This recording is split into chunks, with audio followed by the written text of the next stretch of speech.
Assalamualaikum warahmatullahi wabarakatuh. Semangat pagi. Puji syukur kita panjatkan kepada Allah Subhanahu wa taala. Salawat serta salam kita haturkan kepada Nabi besar Muhammad sallallahu alaihi wasallam.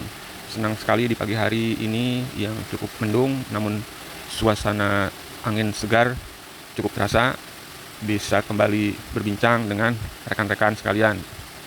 Pada pagi hari yang teduh ini, eh, kita akan coba berbincang mengenai RUU Pers yang kabarnya sudah akan menunggu verifikasi untuk disahkan oleh Komisi 1 DPR. Namun di sisi lain, banyak kalangan pers, Dewan Pers sendiri, sayangnya tidak ikut diundang dalam penyusunan revisi tersebut. Nah, yang menjadi hal kontroversial dalam RUU yang akan disahkan tersebut, ada salah satu pasalnya yang menyatakan bahwa awak pers itu tidak lagi diperkenankan untuk melakukan liputan ataupun rilis mengenai fenomena yang sifatnya investigasi. Nah, untuk itu banyak juga kalangan pers nasional dan juga Dewan Pers menyatakan sangat menyayangkan dengan usulan tersebut, dan ini menjadi kontroversi. Nah, di satu sisi memang awak pers sudah mempunyai alat kontrol, yaitu kode etik jurnalistik ya, di mana dalam bekerja tentu akan selalu mengedepankan aspek-aspek yang ada dalam kode etik jurnalistik tersebut sehingga bisa bekerja secara profesional. Namun di sisi lain ada juga pihak-pihak yang merasakan bahwa pemberitaan-pemberitaan saat ini memang dari kalangan pers cukup membuat hal-hal yang sifatnya bisa positif dan juga bisa negatif. Padahal bila kita melihat lebih dalam lagi, itu bisa jadi sebagai kontrol sosial juga gitu ya. Nah, di sisi lain mungkin ada satu juga kalangan yang menyatakan bahwa untuk sifatnya yang sifatnya investigasi gitu ya, baik itu penyelidikan atau penyidikan, memang itu ranahnya dari pihak kepolisian, sehingga dari tupoksinya sendiri memang sudah tidak terjadi tumpang tindih gitu ya, antara dua lembaga yang berbeda.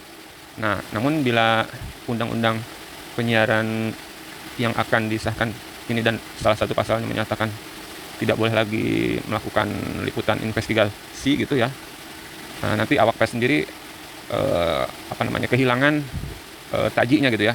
Bagaimana untuk melakukan pemberitaan yang benar-benar valid gitu kepada masyarakat. Bila mana ada suatu peristiwa, tentu masyarakat akan bertanya-tanya apakah yang sebetulnya terjadi. Nah, di sisi ini tentu masyarakat akan mencari tayangan pemberitaan mana yang kira-kira menyajikan liputan yang betul-betul real gitu ya dan kredibel.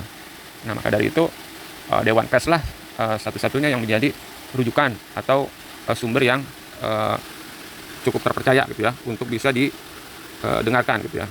Nah, dari situ mungkin kita juga akan merasa bingung dari mana lagi kita akan untuk dapat mendapatkan berita-berita yang terpercaya, bila mana kebebasan pers sendiri ini dalam tanda kutip dibatasi gitu ya. Dan kalaupun menunggu penyidikan ataupun penyelidikan investigasi dari pihak kepolisian juga, itu kan membutuhkan waktu juga gitu ya.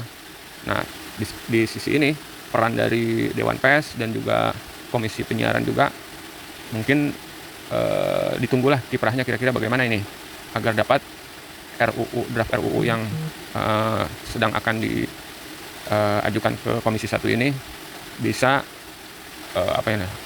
dilakukan revisi lah kira-kira agar tidak terjadi hak persnya sendiri ini menjadi terbatas gitu ya.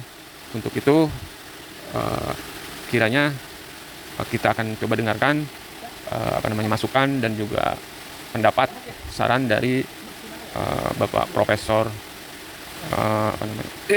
dari Universitas Pajajaran, Bapak Dian Wardiana Syuhro, untuk memberikan masukannya bagaimana hal yang baik untuk bisa kita jadikan pedoman dan pegangan bagaimana seharusnya yang bisa dilakukan.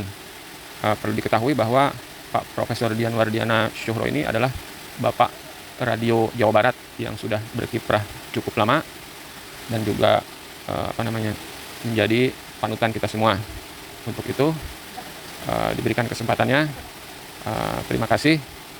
Wassalamualaikum warahmatullahi wabarakatuh. Semangat pagi.